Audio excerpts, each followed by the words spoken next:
Hi everybody, it's Dr. Timothy McCall. Welcome to the Yoga of Tennis YouTube channel, where we use the practices and principles of yoga to help you play better tennis. Today we're going to talk about watching the ball. Now, pretty much everyone in the tennis world has heard multiple times the instruction to keep your eye on the ball. But if you're like me, you've probably discovered that you can say that to yourself a million times, and it actually doesn't really work very well. You find that actually you're not watching the ball as well as you can. And I believe that many players who believe they're watching the ball are actually not watching the ball through the point of contact. Now, first of all, let's examine the instruction. Keep your eye on the ball. Do you really want to keep your eye on the ball all the time on the tennis court? Is that what you're supposed to do?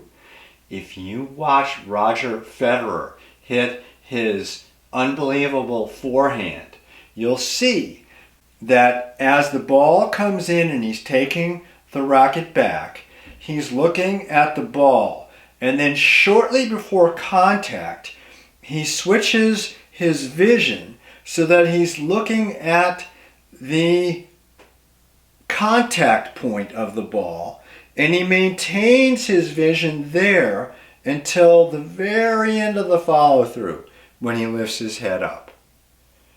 And if you watch Ash Barty's deadly backhand, she does exactly the same thing. So in fact, what these top players are doing is taking their eyes off the ball for a split second after they hit it. Now, this is vital for a bunch of reasons. If you lift your gaze too soon, well, first of all, you're not seeing the ball at contact. You're depriving your nervous system of the feedback it needs to adjust your swing path and also to learn, to see how well you're anticipating the contact of the ball and how it might be improved. Now, all of this, of course, happens subconsciously.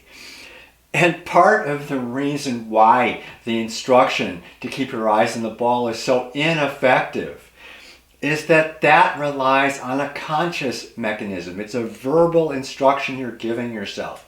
In other words, you're going through your mind. And any verbal instruction you give yourself while you're in the process of hitting a ball is almost always going to be counterproductive. The problem is it's not the mind that needs to learn to watch the ball. It's the body that needs to develop the habit pattern of watching the ball. Now, yoga is a technology for instilling new habits in yourself, of ridding yourself of habits that don't work for you. And they have studied this methodology for thousands of years and perfected it. What you need to do if you want to watch the ball consistently is to create a habit pattern of watching the ball again and again and again until that pattern becomes your default option. Verbal instructions are never going to achieve that. Furthermore, this is something that's extremely difficult to learn on the court. I think that we need instead to learn it off the court.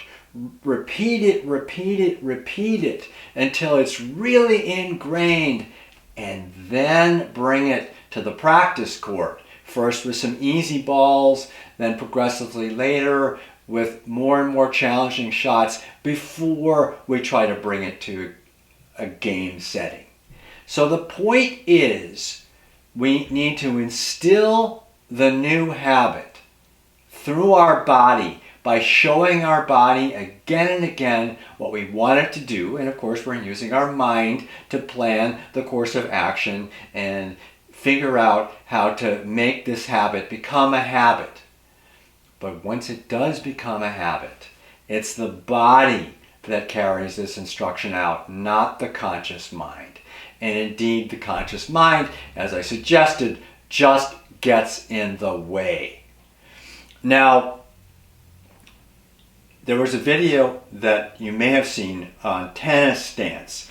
If you haven't watched it, I suggest you go back and watch that video, because it talks about the kind of bent knee, hip flexed, semi-squatting position that we want to be hitting a lot of our tennis strokes in. So please come to that posture, feet turned slightly out, knees and thighs turned slightly out, softness at the top of the hips. In other words, the hip flexors are soft. You've got a nice erect spine with normal curves in the lumbar and neck, the lower back and neck area. Okay, so that's the basic point. And then what I simply want you to do is inhale, imagine you're bringing the racket back. Exhale, lower your gaze, come through with a swing, and only look up at the very end. So again, inhaling, bringing the racket back, just the hand back, imagining it's a racket. Exhaling, coming through. So that is a very simple habit pattern that we're trying to instill. Simple doesn't mean easy.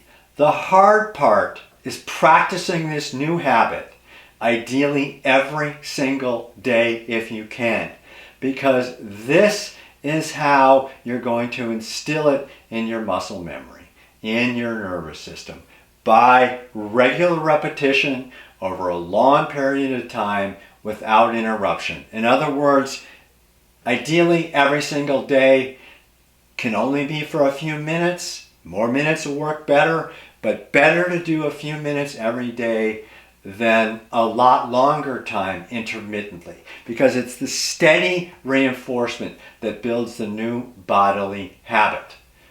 So if you want to play great tennis, please follow this maxim. Take your eyes off the ball every time you hit it, but not until after you've made contact with the ball. If you enjoyed this material, please give it a thumbs up, and we'd also really appreciate it if you would subscribe to the channel if you're interested in hearing more content like this. Thank you very much. Take good care. Namaste.